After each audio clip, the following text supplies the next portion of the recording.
Yes. Perhaps you ought to see it. I don't see any reason Perhaps not. But I think you better see it. Very well.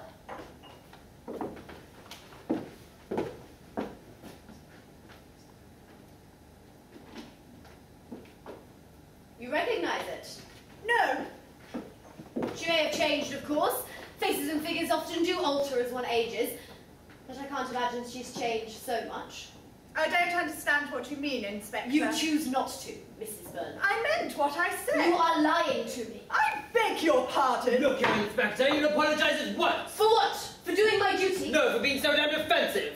I am a public man, and my family and I deserve respect. How would you have me contradict your wife, sir?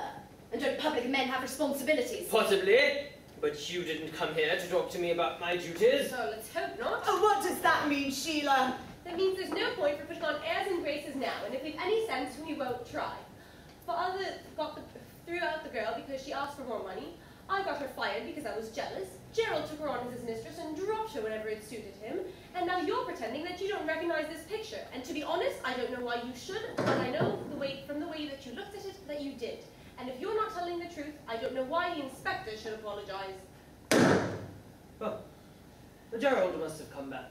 Well, your son has gone out. Right. Let's see. Where's that damn Edna gone to now? You are a prominent member of the Chelsea Women's Charity Organisation, are you not, Mrs. Burlick? Go on, Mother. Yes, she is. It's an organisation where young women in distress can apply for help in various forms. Is that so? Yes. We've done a great deal of useful work in helping deserving cases. And there was a meeting of the committee 2 weeks ago? I dare say there was. You know there was, Mrs. Burling. You were in the chair. And if I was, what business is it of yours? Would you like me to tell you, in plain English? Well, that must have been Eric. Well, have you gone up to his room? Yes, and I called out on both landings. It must have been Eric we heard leaving, though I don't see where he could have gone. He was in one of his queer moods, and even though we don't need him here after We all... do need him here. And if he's not back soon, I shall have to go out and find him myself. No, I'm sure he's going to cool off. He'll be back soon. I should hope so. Well, why should you hope so? I'll explain when you answer my question. Oh, and is there any reason why my wife should answer your questions? Yes, a very good reason. You remember that man Croft told us, quite truthfully I believe, that he hadn't seen or heard from Eva Smith since last September. But Mrs. Burling spoke to her only 2 weeks ago. Mother? Is this true? Yes, quite true. She applied to your committee for help, Yes. not as Eva Smith. No, nor as Daisy Renton. As what, then? At first, she called herself Mrs. Burling. Mrs. Burling? Yes, I think it was simply a piece of gross impertinence, quite deliberate. Naturally, that was one of the things that prejudiced me against her case. Yes, and I should think so. Damned impertinence. You were prejudiced. Yes. Mother, don't forget she just died a horrible death. Well, I'm very sorry about that, but the girl had only herself to blame. Was it owing to your influence, Mrs. Burling, as the most prominent member of the committee, that help has refused the girl? Possibly. Well, was it or was it not? Yes, it was. Well, I didn't like her manner. She'd impertinently used our name, although she pretended afterwards that it was the first name she'd ever thought of. And she had to admit, after I began questioning her, that she had no claim to the name, that she wasn't married, and that the story she told at first about a husband who deserted her was quite false. Well, it didn't take me long to get the truth, or at least some of the truth, out of her. What was it that she wanted from your committee? Well, you know very well what she wanted. No, I don't. You see, I wasn't there. What was it that she asked from you? We don't need to discuss it. You have no hope of not discussing it. If you think you can apply pressure to me, Inspector, you're quite mistaken. Unlike the other three, I did nothing that I'm ashamed of, and nothing that won't bear investigation. The girl asked us for assistance. We were asked to look carefully into the claims made upon us. I wasn't satisfied with her claim. She didn't seem to me to be a good case. And so I used my influence to have the case refused. And, in spite of what's happened to the girl since, I consider I did my duty. So, I prefer not to discuss it further. You have no power to make me change my mind. Yes, I do. No, you don't. Simply because I've done nothing wrong and you know it. I think you'll find you did something terribly wrong. You're going to spend the rest of your life regretting it. The next time you imagine this girl, remember this. She was going to have a child. How horrible! How could she have wanted to kill herself? She'd been turned out and turned away too many times. Mother, This was the end. you must have known. Yes, it was because of the child that she applied to your mother's committee for help. Look here, it wasn't Gerald. No, nothing to do with him. Thank goodness for that, although I don't know why I should care now. I'll tell you what I told the girl. Go and find the father of the child and make him responsible. Well, it's not my responsibility. You are wrong.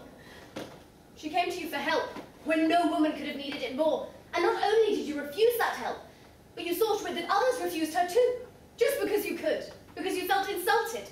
She was alone, friendless, penniless. She needed not only money, but advice, sympathy, and friendliness. You've had children, Mrs. Burling. You know how she must have felt, and you slammed the door in her face. Now stop it!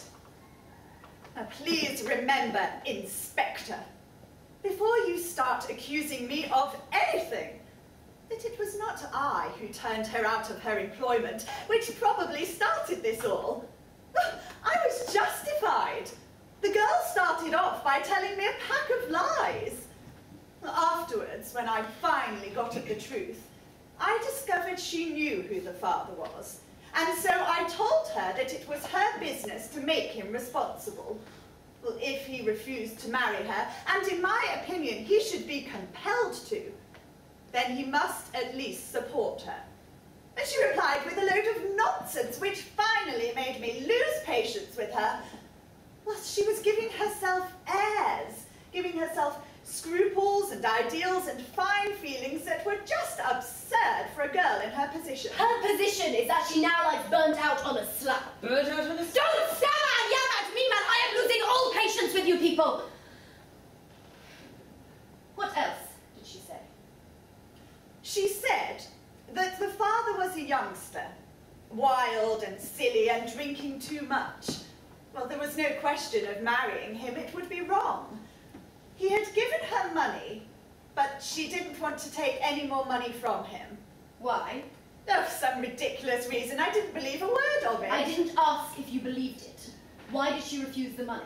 Oh, some fancy reason. I mean, the nerve of the girl to refuse any money in her state. I'm warning you. You are making this much worse for yourself. What was her reason? Her story was that while he was drunk, he had made it clear that the money wasn't his, that he'd stolen it.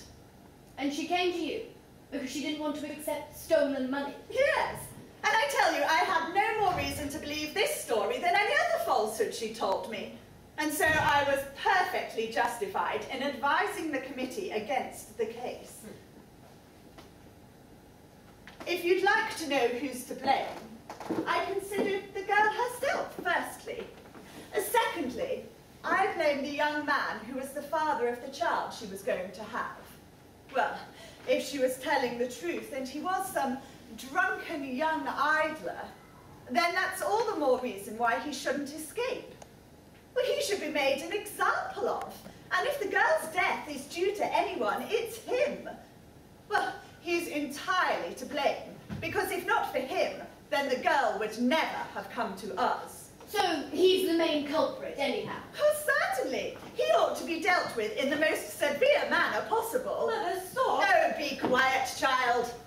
Now, Inspector, if you'd like to take the necessary steps to go and find this young man and hold him accountable, I'd be very glad to hear it. Make sure he's compelled to confess in public his responsibility, instead of staying here and asking us unnecessary questions. Where is your son, Mrs. Burling? Well, I don't see why that should be any concern of yours, Inspector. No hushing up, eh? Public confession of responsibility. Make the man responsible. Precisely. I bid you good night. Well, why are you still standing there? Get out! I'm waiting to do my duty. Mother, don't you see? Well, see what? I mean, that's ridiculous. Well, now look here, Inspector, you're not suggesting that my boy could possibly be involved in any of this. Well, if he is, then we know what to do with him. Make an example of the young man. I'll happily follow your instructions to the letter. My God! I don't believe it. I mean, I just...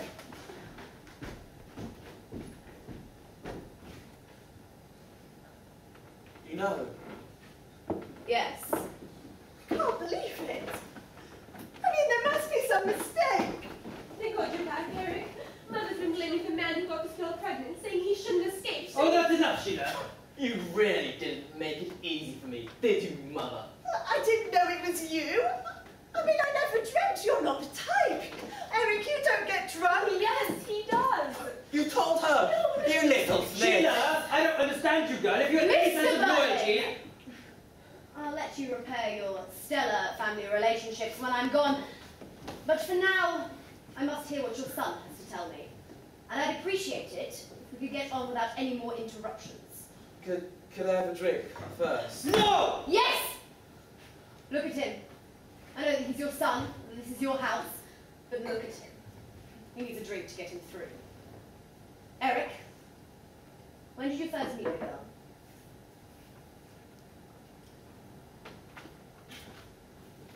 I'll repeat my question. When did you first meet her? In the Palace Bar. I'd been there an hour or two with a couple of my chaps, and I was a bit smashed. I walked up to her, and I sent her a couple of drinks. I was rather far gone by the time we had to go. She told me later that she was quite drunk, mainly because she hadn't eaten anything else that day. It was odd seeing her there. She wasn't the usual sort. You went with her to her lodgings that night? Yes, I insisted, it seems. I'm not proud of this, but it seems I was rather drunk, and she wouldn't let me in. And, well, I was in that state where a chap easily turns nasty, and I threatened to make a row. She let you in? Yes, and that's when it happened. And I don't even remember, that's the hellish thing. Oh, Eric, how could you? Sheila, please take your mother through to the drawing room. Oh, And what happened after that? Did you see her again? Yes, in the bar, about a fortnight afterwards. And this time we talked and laughed. And we talked about her life. And I talked too. I told her what I did. And we made love again. I didn't love her or anything, but I liked her. She was pretty and a good sport. And after that, did you see her again? Yes. And the next time, or the time after that, she told me she was going to have a baby. At first she wasn't sure, and then she was. I was terrified, in a hell of a state. Did she suggest that you ought to marry her? No, she didn't want me to marry her. She said that I didn't love her, and treated me as if I was a child. I insisted upon giving her some money, considering that she hadn't got a job, until she refused to take any more. How much did you give her? £500. £500 on top of all the drinking and the gambling and whatever the hell you young man whores get up to about town these days. Where the hell did you get a hold of it? I got it from the office. You stole it from the office, you mean? Not really. I was going to pay it back. Oh. I'm sorry, Arthur, but I simply couldn't stand there. I had to know what was going I'll on. tell you what was happening. Our young boy has admitted to being responsible for the girl's condition. And he said he's the one who supplied her with the money that he stole from our office. Oh, Eric! I was going to pay it back. Oh, I've heard that before. You I'm know. afraid I haven't got much time. I'll let you repair this charming tapestry of a family you have when I'm gone. But for now, I just have one last question. The girl discovered that the money was stolen, didn't she? Yes. And that's the worst of all. She refused to take